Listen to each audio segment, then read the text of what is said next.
Hello friends, स्वागत है आपका आपके अपने YouTube चैनल हिंदी डेस्टिनेशन में और मैं आपकी सुमन मैम।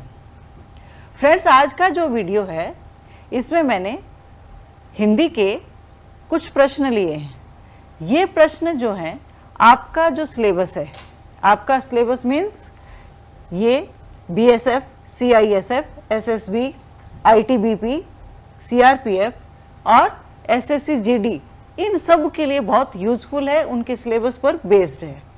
उसमें 40 मार्क्स के लिए जो हिंदी आएगी तो मैं गारंटी देती हूँ कि मेरी क्लासेस आपके वो 40 मार्क्स कवर कराने में बहुत हेल्पफुल रहेंगी। मेरे सारे प्रश्न जो होंगे वो आपके सिलेबस पर बेस्ड होंगे और उनकी एक्सप्लेनेशन ऐसी होगी कि अगर वो सेम प्रश्न नहीं आता है, उसके जैसा कोई प्रश्न आ जाता है तो आप तर्क लगा करके उत्तर दे पाएंगे। इतना सामर्थ्यवान मैं आपको बना दूंगी, ये मेरी गारंटी है। लास्ट तक बने रहिए, वीडियो को लाइक कीजिए, चैनल को अगर सब्सक्राइब नहीं किया है तो प्लीज सब्सक्राइब कीजिए। फिर बढ़ते हैं प्रश्नों की तरफ।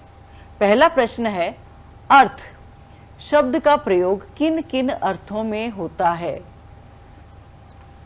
तो अर्थ शब्द का प्रयोग यहाँ पर दो शब्द लिखे हुए हैं हर ऑप्शन में कि कौन से दो शब्द हैं जिनका प्रयोग अर्थ के लिए किया जाता है। पहला है धन और भंडार, दूसरा है धन कारण, तीसरा प्रयोजन धरती और चौथा उत्तर और समझ। अब इसका जो उत्तर है वो है धन और कारण। क्यों है? देखिए, धन का जो धन के लिए हम यूज करते हैं आर्थिक व्यवस्था, आर्थिक स्थिति, तो धन के लिए यूज किया जाता है अर्थ शब्द को। कारण, ज्ञानार्थ आइए सेवार्थ जाइए, ज्ञान लेने के लिए आइए, ज्ञान के कारण आइए और सेवा के कारण जाइए, तो ये अर्थ शब्द के अर्थ हो गए, तो वो ऑप्शन सही है। अगला है, काल शब्द के दो सही अर्थ हैं। ऑप्शन अ काला और समय, तो काला काल के लिए नहीं यूज होता, तो ये ऑप्शन हम नहीं देखेंगे। वह देखते हैं कल और मृत्यु, तो कल भी काल के लिए नहीं यूज होता है, तो ये ऑप्शन भी गलत हो जाता है। स है समय और मृत्यु, समय के लिए हम काल यूज करते हैं और मृत्यु के लिए भी यूज करते हैं, तो ऑप्शन स सही है। और द है काला और कृष्ण, ये दोनों भी काल के लिए नहीं यूज होते हैं। तीसरा है, गुरु शब्द का अर्थ नहीं है। नहीं को ध्यान से देखना है वरना ये आपके मार्क्स कटवा देगा।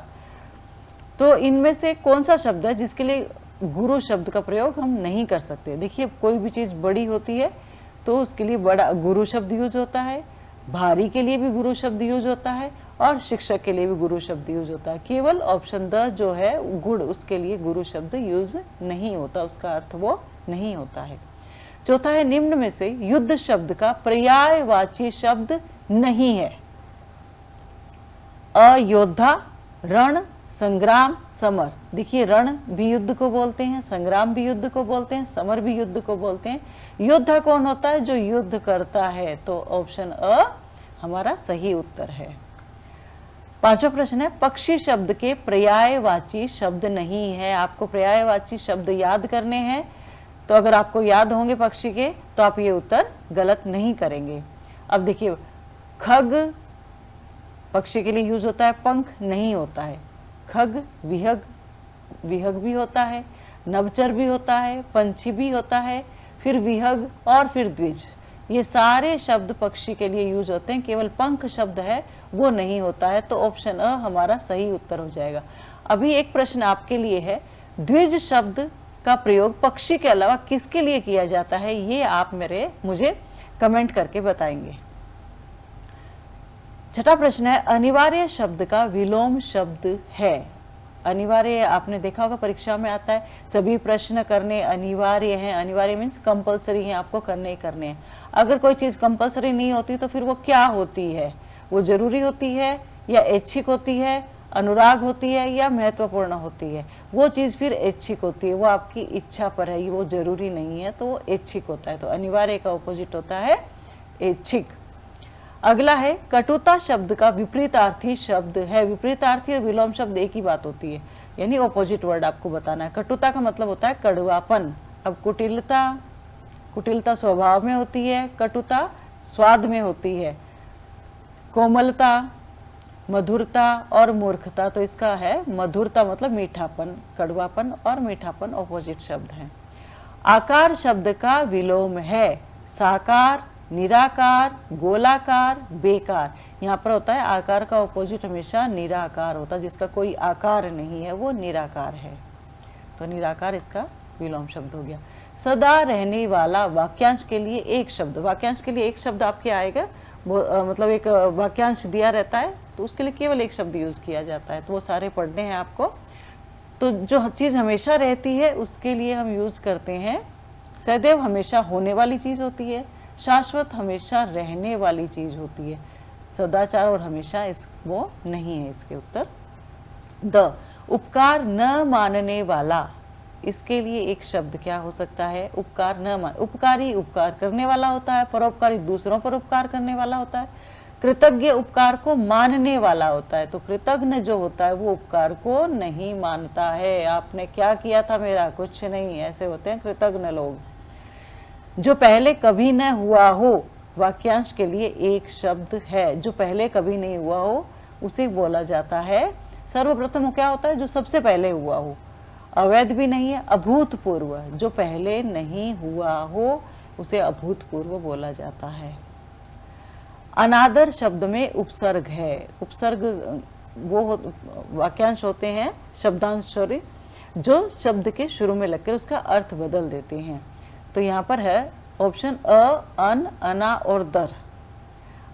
अनादर अन और आदर दो शब्दों से मिलकर बना है, तो इसका उत्तर हो जाएगा ब अन। अब उपसर्ग से बना शब्द नहीं है।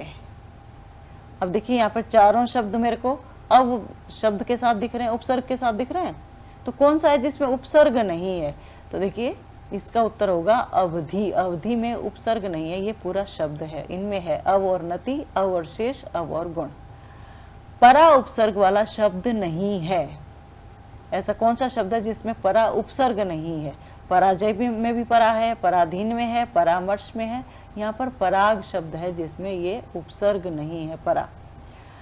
15वां है अनीय प्रत्यय युक्त शब्द चुनिए। अनीय प्रत्यय, प्रत्यय होते हैं जो शब्द के पीछे लगते हैं। तो देखिए विश्वसनीय में अनीय है, बनीय में अनीय नहीं है, धनिया में भी नहीं है और भारतीय में नहीं है। तो विश्वसनीय एक शब्द है जिसमें अनीय प्रत्यय है, तो ये हमारा उत्तर हो जाता है। 16वां है ईय प्रत्यय वाला शब्द नहीं है। भारतीय में ईय है, राष्ट्रीय में ईय है, बतिया में ईय नहीं है, पर्वतीय में फिर ईय है, तो हमारा उत्तर हो गया बतिया।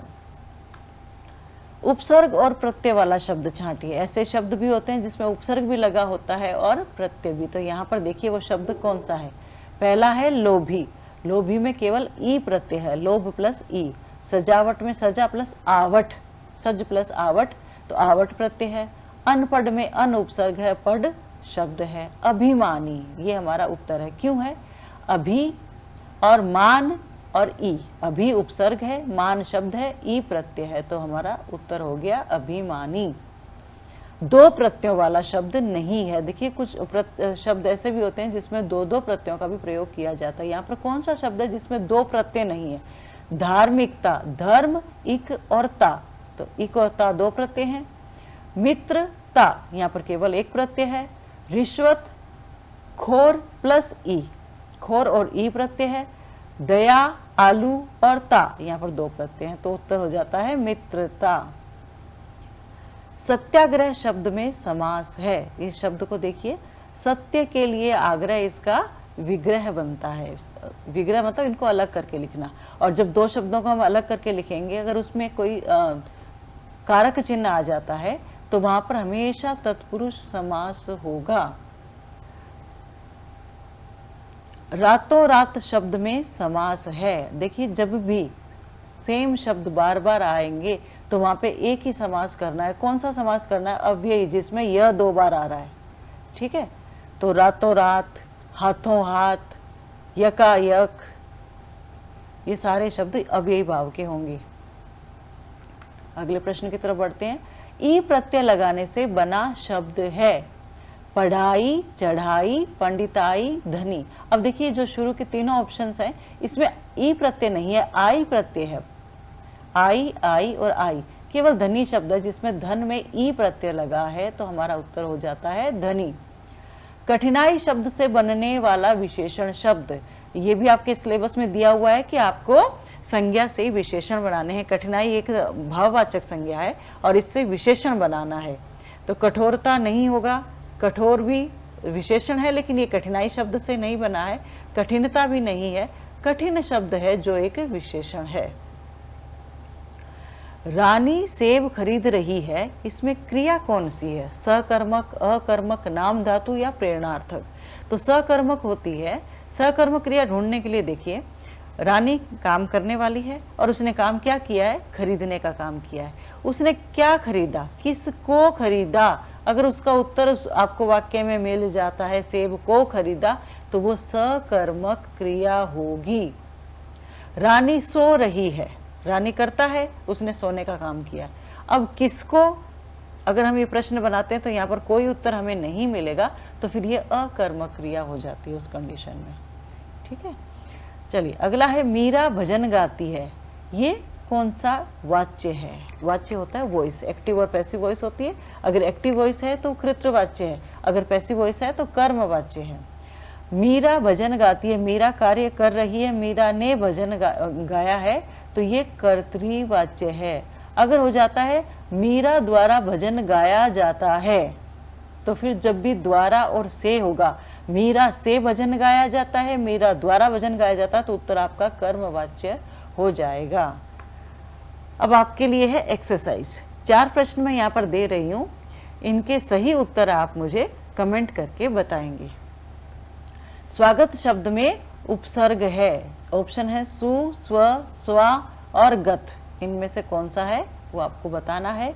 और स्वाभिमान में प्रयुक्त उपसर्ग है सु, स्व, स्वा और गत। अब देखिए मैं आपकी हेल्प के लिए बता देती हूँ कि दोनों में सेम उपसर्ग नहीं है।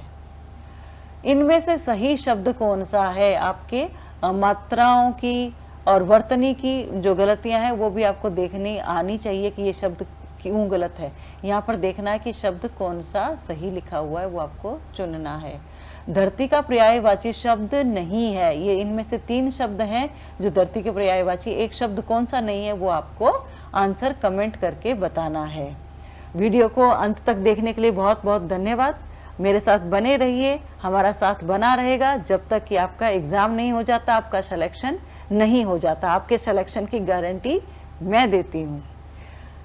और पढ़ते रहिए, मुस्कुराते रहिए, हिंदी भाषा सीखते रहिए, क्योंकि हिंदी हमारी मातृभाषा है।